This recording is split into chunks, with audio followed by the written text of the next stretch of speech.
Let's start again. Robbie, thank When you in for Rome. thank you for coming in. And Blah, blah, once blah. again, Robbie, you're so amazing. And You're again, awesome. We go back a long way. Okay. And no one will be shocked to know that I don't know what I'm doing. I'm Well, not you're that great. good at it. You're a great anchor. You just Well, don't I know. appreciate You don't it. know technology. I don't at all. All right, so I'll start again. Tell me about these first 3 months that you've been mayor. How's that been going? So, it's been going great. It has been hectic. It has been a whirlwind. It has been drinking through a fire hose. When I first came in, I was talking. When you're in these organizations, I'm the type that. I want to know. You want to know how it works before you jump headfirst into some sort of leadership role. So I'm glad that I was on city council before, so I knew how to maneuver some things, and I had served under 3 mayors, so I saw what I liked, what I didn't like, and then put my own kind of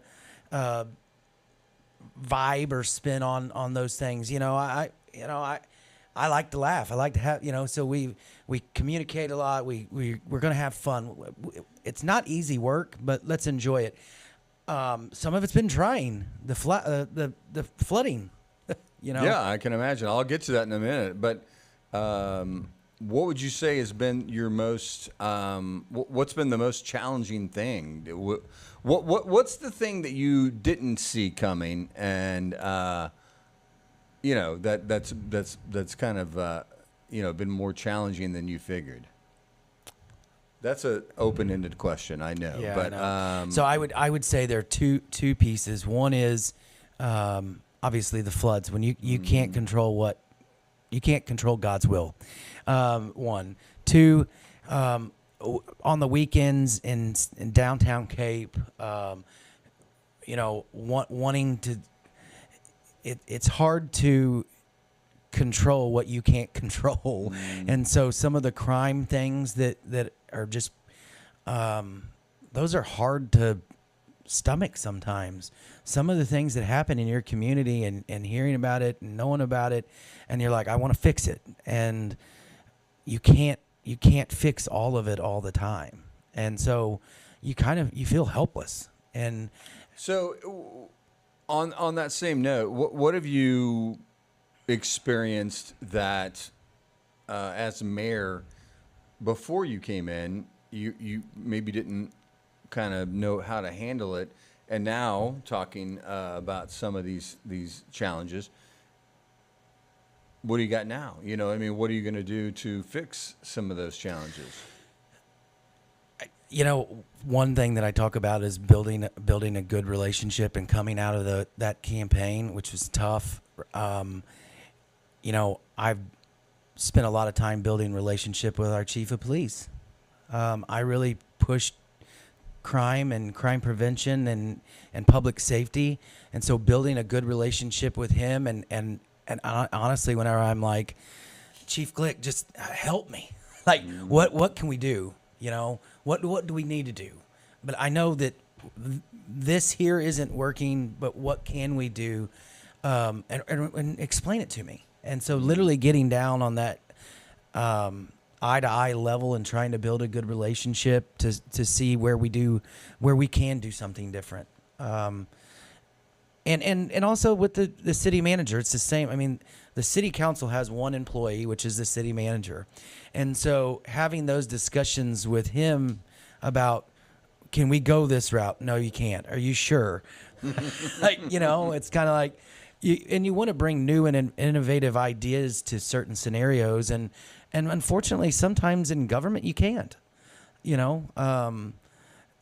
it's just the nature of the beast. I mean, you just can't figure I like to say you can everything's figure outable.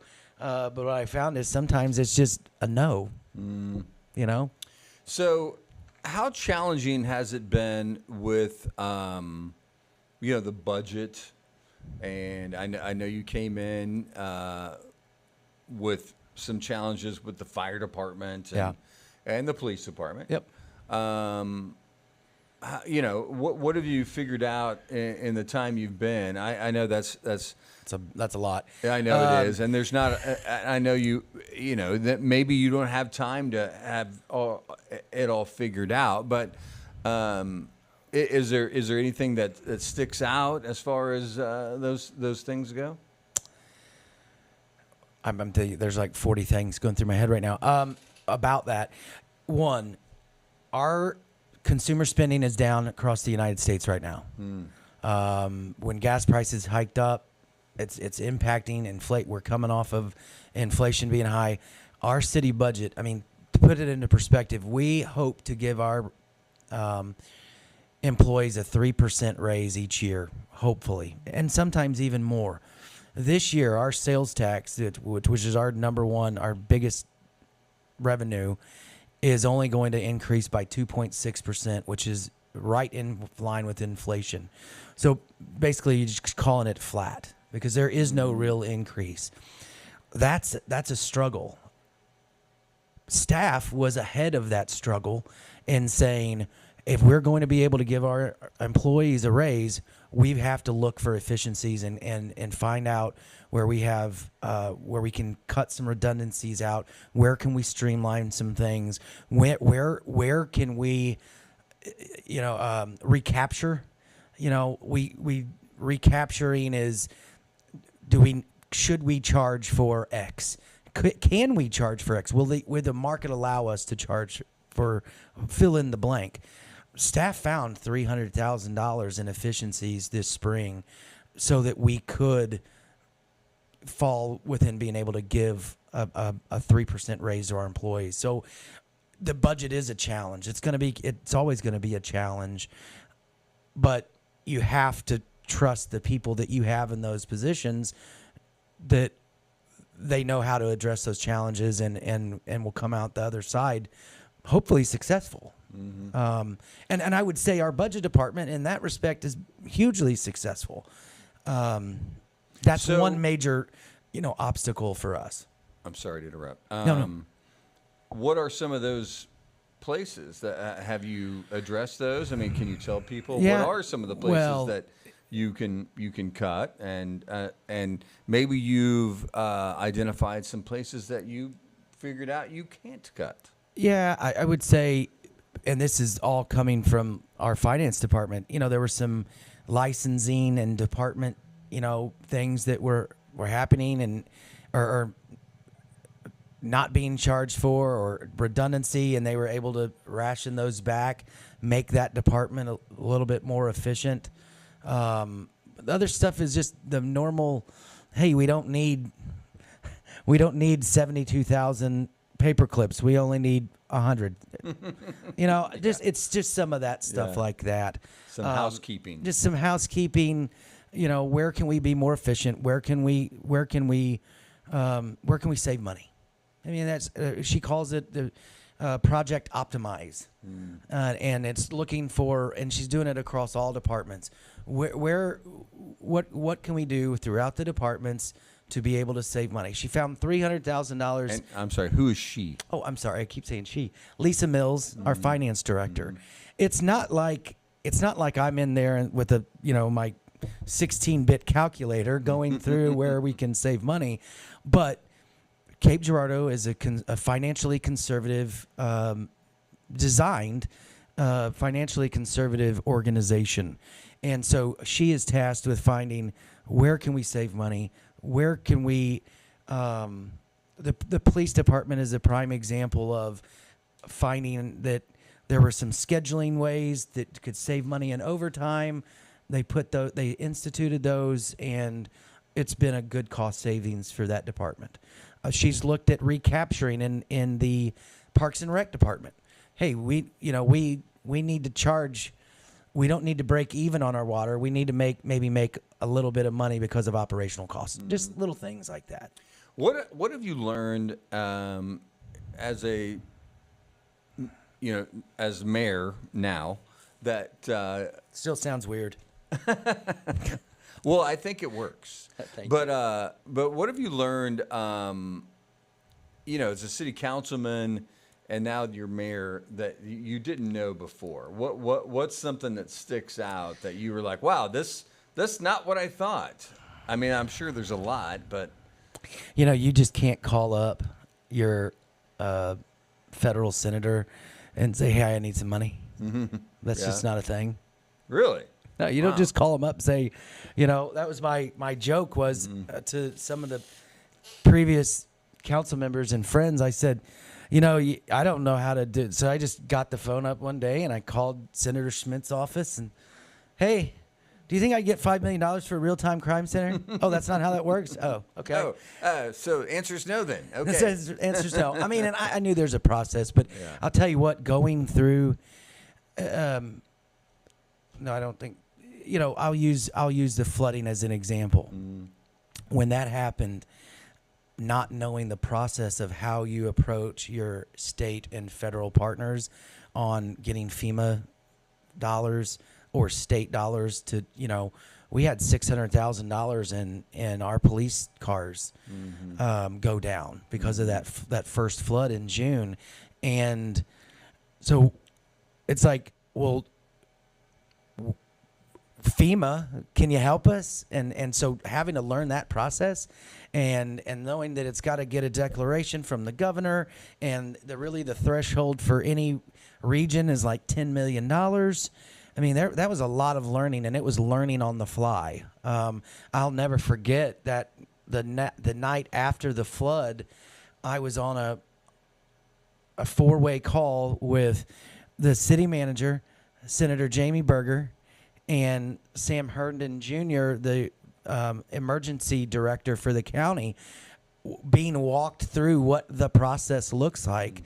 Because it's not like it's just, hey, we had floods, we had damage to the police station. Can you send us a check or money order? It's really a very drawn out process. And even now, even with having all that submitted to the feds, it might be a year before we get compensated for what happened at our police station and our other city-run buildings. Sorry. So what do you say to the critics who I know have been fairly vocal when you're talking about, we just built that police station, and those cars and vehicles, and they got should have been planned out right? I mean, I is that right? You tell me. I'm asking. I mean, I get to play armchair quarterback on that one because I wasn't on council then. Sure. Look, I grew up in Cape Girardeau. I grew up right above. I grew up on Broadview. I watched Arena Park flood my entire life. So the question is now, what do we do to mitigate it? To mitigate for that not happening? I mean, right now in our police station, there's 10 inches of drywall, or 18 inches of drywall cut out half of the building. What do we do to mitigate that issue? And what do we do? And what do we do? What can be done? And is the mitigation to make sure that doesn't happen? Because, and this is what I said today, relying on the feds to bail us out when that thing floods is not a long-term strategy. So what do we do to mitigate to where it doesn't happen again and we don't lose fleet or usage of our build, or not that we lost usage, but damage our property? Or the nuclear question is, or do you move your police station and repurpose that building the best way you can? And what do you do? Is that on the table? We are going to have a discussion about what mitigation looks like, and we're going to have a discussion on what it looks like if you had to move that police station, and can you even afford it? And that and what could you repurpose? I mean, then the question is like, what do you repurpose your police station for? If you don't have a fleet there, could it be a juvenile detention center again in the area? Potentially. I don't know. But I just brought that up today about having the discussion because I thought, we need to talk about it. And I think one of the things, you were at the debate, like, we're going to be transparent. We're going to talk about it. People are not going to be happy that we're having a discussion about moving the police station. Well, they're not happy that the police station got flooded. Yeah. Right. So, but we're going to have a discussion about it, and we've got to talk about what both sides look like and what is the best case scenario, both financially and for our community, either way. What would that sorry, what would that look like as far as time goes? If you decided, I know that you haven't decided yet. I'm not putting you on the spot, but if we decided to move the police station again, what kind of timeline are we looking at there? Without having a true funding source for that, I have no idea what that timeline would look like. I mean, right now, it's not like we could fund it out of the general fund. Now, I will say both mitigation and the potential for if you did move the police station, there are federal funds. I think there's like on the mitigation portion, I think there's like a 70-30 split or 80-20 split with FEMA if you do something to mitigate. I mean, FEMA wants you to fix the problem so you don't come back to them and ask for more money the next time it floods. I'm sure that's what you would want too. Absolutely. Don't want to hit it again. I mean, in a perfect world, we find out what it costs to mitigate it. We get an 80-20 split with FEMA, but I don't know what that. We are so early in on this. I've never had anything. I have not had anything yet come across my desk on what mitigation looks like because it's just still so new. So recently, not last week, maybe 2 weeks ago, you guys passed a new ordinance about panhandling. First reading, yeah. And the first reading, and it's interesting. And I know it's not as many things. It's not just an easy solution of these things, but one of the things that we talked about as we were covering it here was what's called aggressive panhandling. Yes. Which I personally have not experienced, but Kathy and some other people were talking about, people coming up to their cars, trying to open the door, things like that. I have not following people down the street. Yeah, getting in their face. Yes, their personal space. Get into the intersection. Yes. Things that I personally, I don't know, I'm not sure, what it is that I haven't experienced it. But you guys, we passed an ordinance to address that. Yeah. Right. First off, why do you think that? And again, I know that you can't speak for everywhere, and we talked about this before we came on air.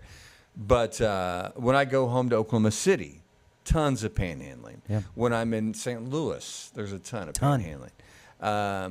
Here in Cape, for whatever reason. Why do you think that is? What is the deal with that? Well, would you say? I mean, you can't. I know you don't have all the answers. Well,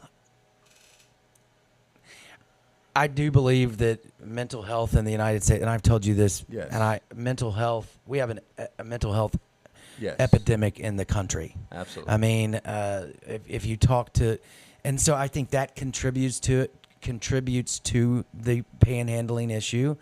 I look at our community. If you look at our community, we have a very low. The county has a very low unemployment rate. So, but yet people still can find jobs. I mean, I would love for someone to tell me they can't find a job, and I will find them one. I mean, there are people they're hiring all over the city, and so I really blame mental health. I blame mental health more than anything. And how do we address that? I mean, I believe you. I think that's a good point, and I think a lot of places are dealing with that, including Cape, and the police department has honestly done a great job dealing with mental health. What can we do? Well, I just signed off on a support of a grant, and this isn't the answer, but I believe it's things like this. So, Community Counseling Center is applying for a grant, $1 million a year, to address the mental health of a homeless population and mental health and substance abuse. That trying to really do outreach. I mean, the reality of it is that those counseling centers and the Gibson centers and the CPCMOs of the world, those are the organizations that are going to have to lean in to really fixing the crux of the problem or the issues with our homeless. I mean, I use Lifehouse. Catholic Charities has Lifehouse. I use that as a prime example of having a program in place that addresses the issues with these are single mothers that have young children or are pregnant, and instead of them, I look at it like that. What is the program? What are the programs that can be put into place by these nonprofits that will address the mental aspect for our homeless population, or if it's not mental, or the substance abuse aspect from them? That's where I feel like it can be solved or improved. And because I believe once you address the homeless through mental health or substance abuse, what does panhandling look like then if you take your homeless from 100 down to 20, or whatever the case may be? And that's what I always ask, is like, I'm always the one that goes, well, how can we fix it? How do you fix it? And it's very, I mean, I talk about it's every week we're talking about it. But with the aggressive, I said aggressive solicitation, right? Because panhandling is legal. Aggressive panhandling or aggressive solicitation is not. Everybody wants to enjoy downtown, and we're just trying to make it fair for everybody to be able to enjoy these public spaces equally. What would you say to the people who say that the panhandling, the not necessarily the aggressive panhandling, but I'm sure it factors in, it's affecting their businesses? We've talked to people on Broadway who have said, my business has gone down because of it. What do we do about that? That's a horrible. That's a really the aggressive side will take care of the panhandling in general, in a non-aggressive manner, has been deemed constitutional freedom. So with the normal panhandling on public right of way, there is nothing. There's been cases in St. Louis of First Amendment protected speech. And so to that question is then, well, we know we couldn't do anything with that freedom of speech. But what we can is we can address the aggressive side of it and enforce that. It's a complaint-based ordinance where if you file a complaint and you're willing to put your name on it that you were accosted or aggressively hurt, bothered, whatever. If you're going to call in and complain, then we'll enforce it. But the normal, if you're standing there quietly holding a sign, you're protected under the Constitution. So to that end, and again we covered this. So to be fair, if someone is in a situation where they feel like they're being threatened or what do you suggest? They call 911? They can call and file a complaint. Yeah. Right then. And that's what we kind of stressed when we were at the last council meeting, was like, look, this is, our police officers, this is a complaint-based program. Police officers aren't looking for this. But if you feel like you've been aggressively panhandled or accosted, then file your complaint. We talked about it, and I know there's nothing you can do about it, but personally, I've never experienced it. I always wave at them, whatever.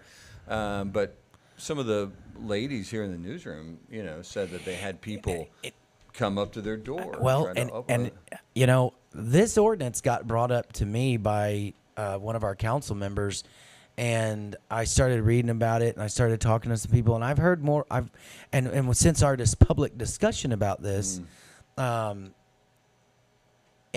I'll tell you, this was one of those that I said, Dr. Haskin, I want to put it on the study session. Let's have a discussion with council and see what they think. And we all talked about it as a council, out open.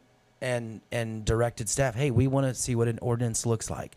So you send the attorney, the city attorney, back in his, dungeon, and he looks and he because here's the other thing, the city of Cape Girardeau, we don't want to get sued about an ordinance that we've got in place. But I've heard more and more people come out about this and say, thank you. I mean, like, well, again, it's not just Cape. It, right? it's everywhere. It is everywhere. To be fair. And here's the other thing. There are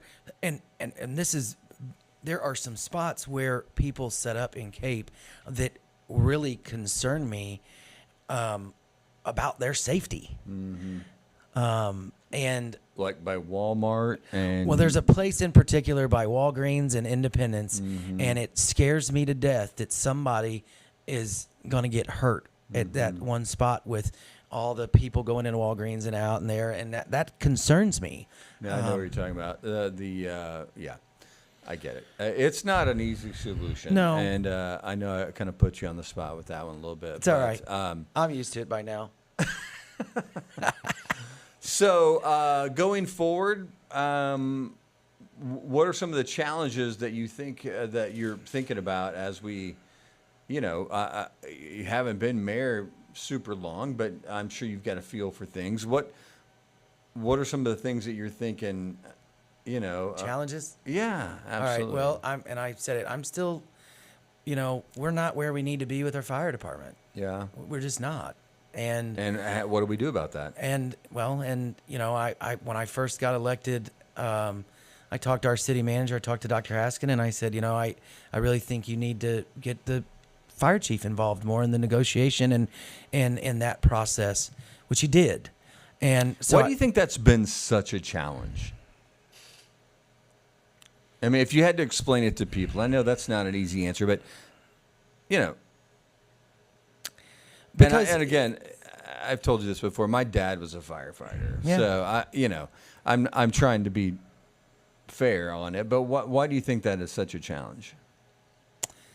I think that you have. Well, See, I got you. Gosh dang Bam. it! All right, Gotcha. bam. Well, okay. One is this. I think that there's pieces on both sides, and at the end of the day, I represent the taxpayers. Sure. Okay, and there are pieces on each side of this equation where it's like, yeah, we can't do that, and I'll put a lot of the pressure on us as a city that there needed to be some more negotiating and getting down in the nitty-gritty of it, and that was partially why I wanted to get our fire chief involved. Our fire chief was a union fireman, and he knows. And when I sat down with him before the election, he said, I really think this could be figured out pretty quick. I've asked our city manager to be more involved in that process, and not just HR in our city and the attorney. Now, we're not there.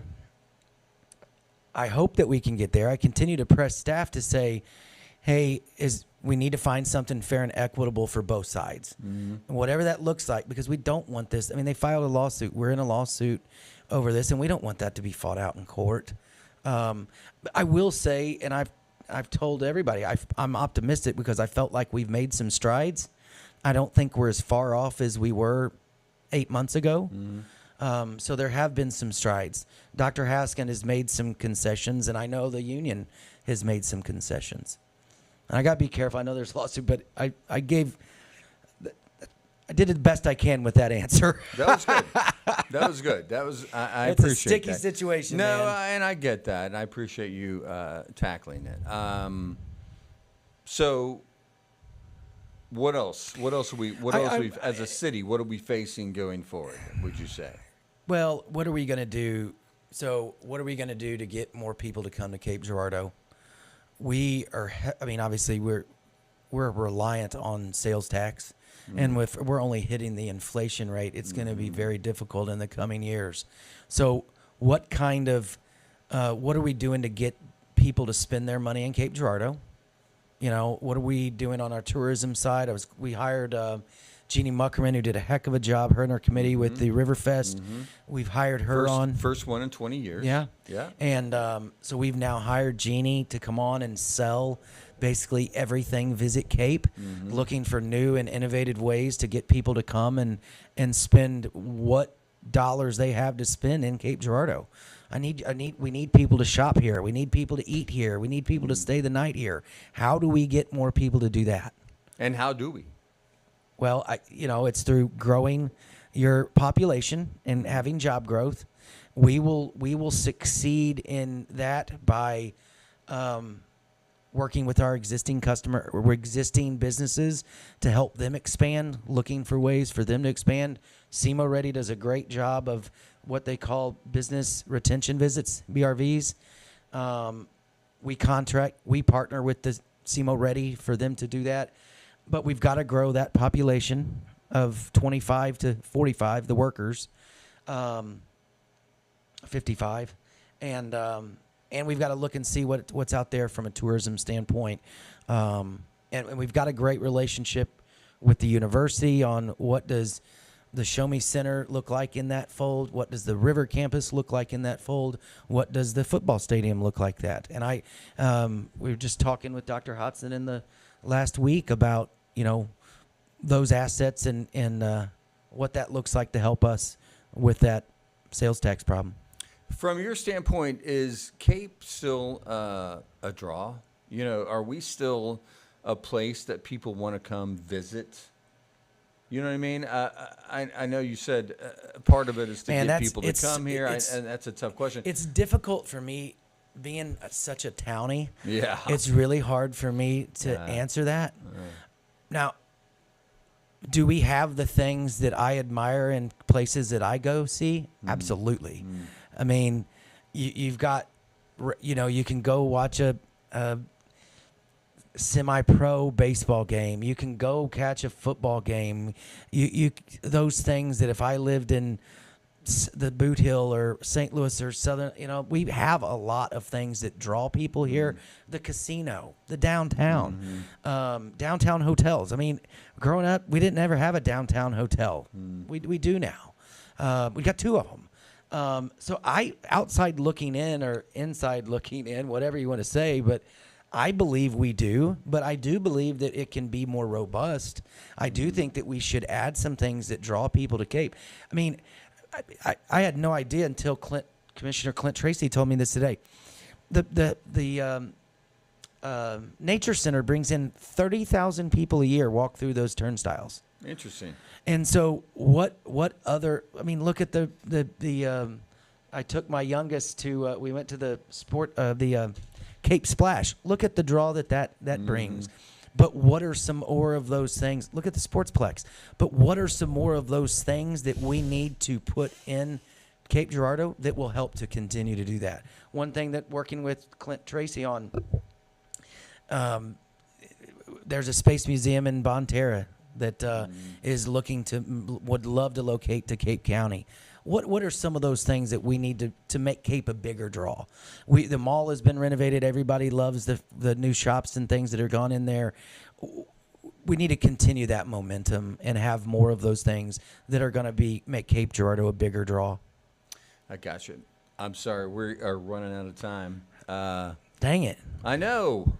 Whenever we What else? talk, it goes by quick. It does. I always appreciate it, and I appreciate you being so open and coming in.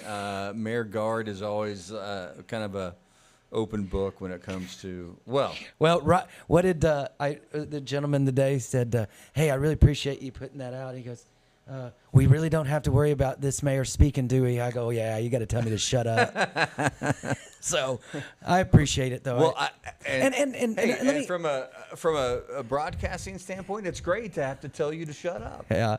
Well, I do want to say something, and it's things like this because I find in today's society with social media, and I like that people want to go to KFS, get on this podcast, read the paper, because so much of our information is just off of what Facebook says. Yeah. Like we don't have bears in Cape. We're not getting a Waffle House. So I had to answer 3 calls. We already in the have last- an IHOP. I know. It's like, and when so I appreciate the opportunity to come tell our story and appreciate that. So thank you. Well, I appreciate it, Mayor Guard, and you're of course welcome anytime. Thank you. Robbie and I have been friends for a while, and so I appreciate it. So Thank you, man. Mayor? I appreciate it. All right. That's